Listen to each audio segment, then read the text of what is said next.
사랑하는 믿음의 가족 여러분, 안녕하십니까? 요한계시록 4장 6절로 8절 말씀입니다.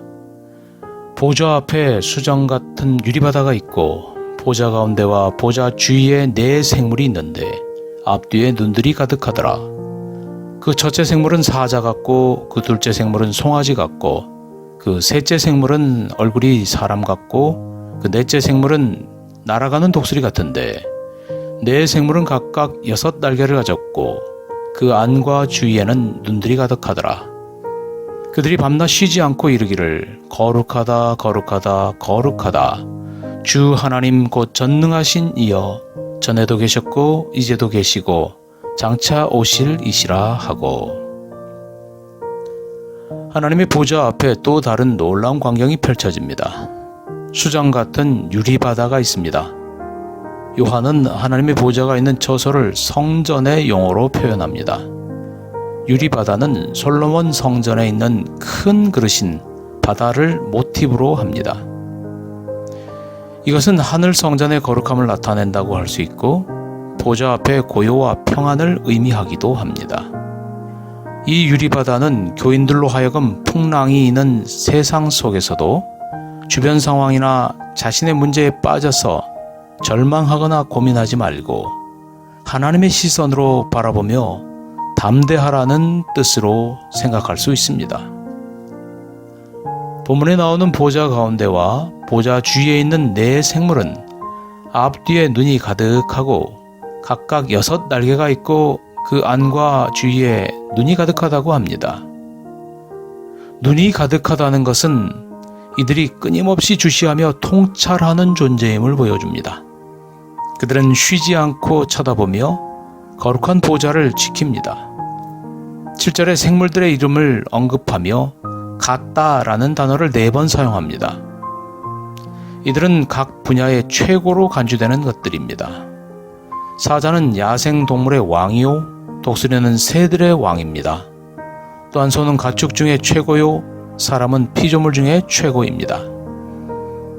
다시 말하면 네 생물은 모든 피조물을 대표합니다. 그들의 임무는 밤낮 쉬지 않고 하나님을 찬양하는 것입니다. 바로 하나님과 피조물의 관계를 밝혀줍니다. 거룩하다를 3번 반복한 것은 피조물이 하나님의 임재에 대해 느끼는 비길 수 없는 최상급의 감정을 나타냅니다. 하나님의 거룩한 속성은 두려움과 경외감을 일으키며 어떤 악의 접근도 용납할 수 없음을 보여줍니다. 이사야 43장 21절 이 백성은 내가 나를 위하여 지었나니 나를 찬송하게 하려 함이니라. 하나님은 과거에만 역사하셨던 분이 아니라 현재 승리의 기쁨을 안겨주는 분입니다. 하나님이 택한 백성을 위해 새로운 일을 행하심으로 하나님의 백성은 하나님을 찬송하게 됩니다. 하나님은 찬양 받으셔야 하는 창조주시고 이 땅의 모든 피조물들은 그를 찬송하고 경배해야 할 존재로 부름을 받았음을 잊지 말아야 하겠습니다. 에스겔이 보았던 네 생물이 하나님의 보좌를 운반하는 환상이었습니다. 폭풍을 몰고 오는 큰 구름 속에 그리고 번개, 불과 찬란한 빛이 있으며 네 생물이 하나님의 보좌를 운반하고 있음을 보았습니다. 그 생물들 아래에 여러 바퀴들이 돌고 각 바퀴들 안에 또 다른 바퀴들이 서로 어긋나게 돌아가고 있었습니다. 그 바퀴들의 운동은 그 선지자의 눈에 심히 복잡하게 보였으나 하나님의 보좌는 그 생물들의 위에 있었고 그 생물들의 날개 밑에 있는 사람의 손 같은 것이 그 큰 바퀴의 운동을 통제하고 있었습니다. 우리 인간 사회의 일들은 그 어긋나게 도는 바퀴처럼 서로 어긋나고 심히 복잡하게 보일 때가 너무나 많습니다. 그러나 하나님께서는 인간 역사 바퀴들의 복합 운동의 밖에 있는 큰 바퀴를 지배하고 계십니다. 그의 보좌가 내 생물 위에 있었던 것처럼 하나님께서는 인간 역사 위에 계시고 그 큰 역사 바퀴를 당신의 창조 목적을 위해 지배하고 계시는 것입니다. 우리 사람의 눈에 어떤 국가의 성세가 사람의 의지나 야망, 권력이나 재능에 의존되는 것처럼 보일 때가 많습니다.